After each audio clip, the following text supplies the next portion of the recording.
Hi there, it's Brandon from Durham Integrated Growers, or DIG for short. Here at DIG, we've decided that we would like to put out a backyard gardening series to help you get inspired to garden in your backyard. We think it's very important that we have a food network in our backyards and have food security in that way. So today, I'm going to talk a little bit about soilless mixes to start your seeds. On your right here, I have a pre-mixed soilless mix here. The base product is peat moss, which comes from peat bogs. Peat is naturally quite acidic, around 4.4 pH.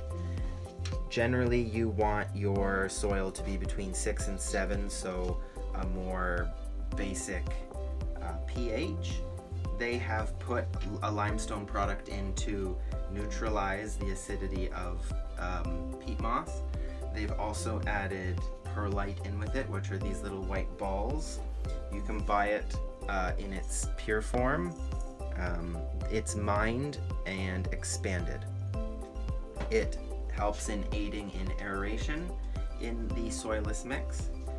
So peat is a great medium for growing in.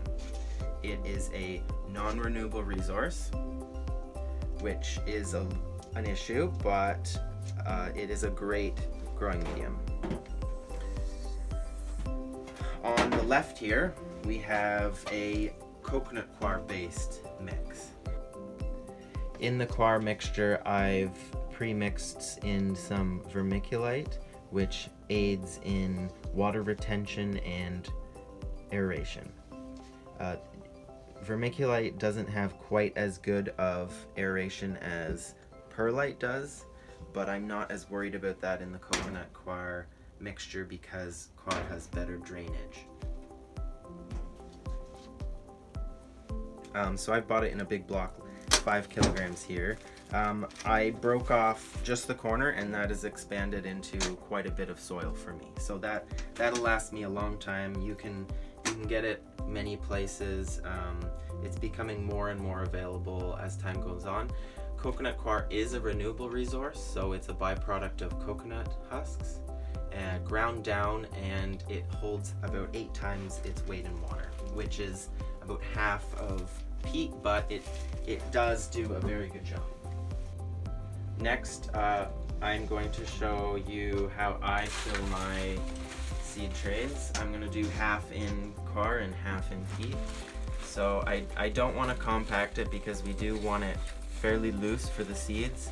However, don't want it too loose so that it will sink on its own. So I fill it up. And after I fill these up, I'm just going to poke each of them down with my finger lightly.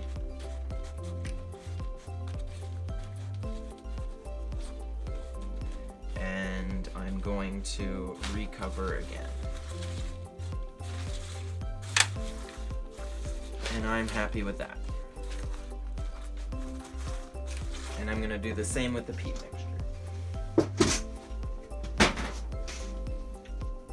So I've pre-wetted it. It's nice and fluffy, not sopping wet. Peat is hydrophobic, so when it gets very dry, you have a very hard time re-wetting it. Coconut coir does not have quite the same issue.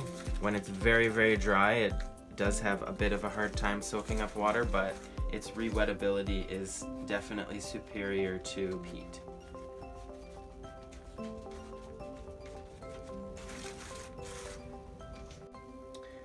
So I have the tray prepared. I've already pre-planted some. We got some seeds from Care and Share Community Garden. Shout out to them. They packaged these up and gave them out to some people last year. So what I've done is I generally will just tap these a little bit to depress them, to make an area for my seed. So generally the bigger the seed, the deeper the seed needs to go. Most seed packs will tell you the depth of the seed. For these tomato seeds, I'm just laying them on the surface, putting them in my little depressions.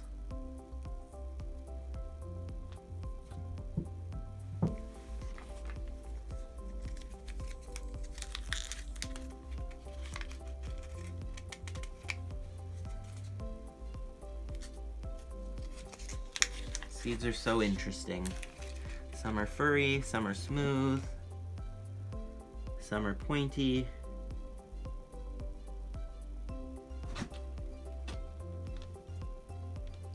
So now that I have all my seeds in here,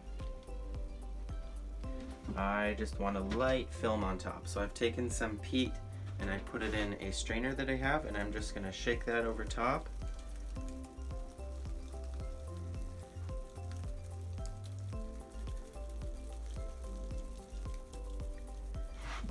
Until I feel like I have enough to cover the seeds.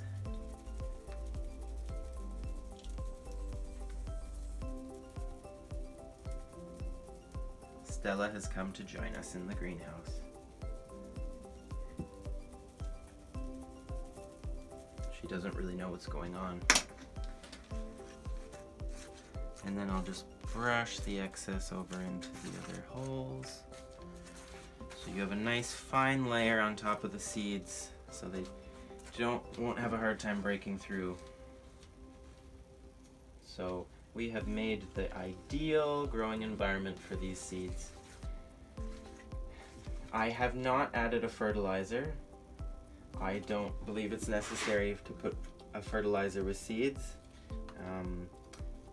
Generally, a seed has enough energy to grow its first true leaves by itself. So you don't want to risk burning those seeds if you can help it. So how I would water this is, I don't want to disturb the top. So I'm gonna go in from the bottom and I'm gonna pour water down underneath. Decent layer, and I'll put that back so that will water itself. Water will, by capillary, go up in the soil about 4 inches on its own. So that means that this tray is ready to go. I'm gonna leave it and we will give you updates.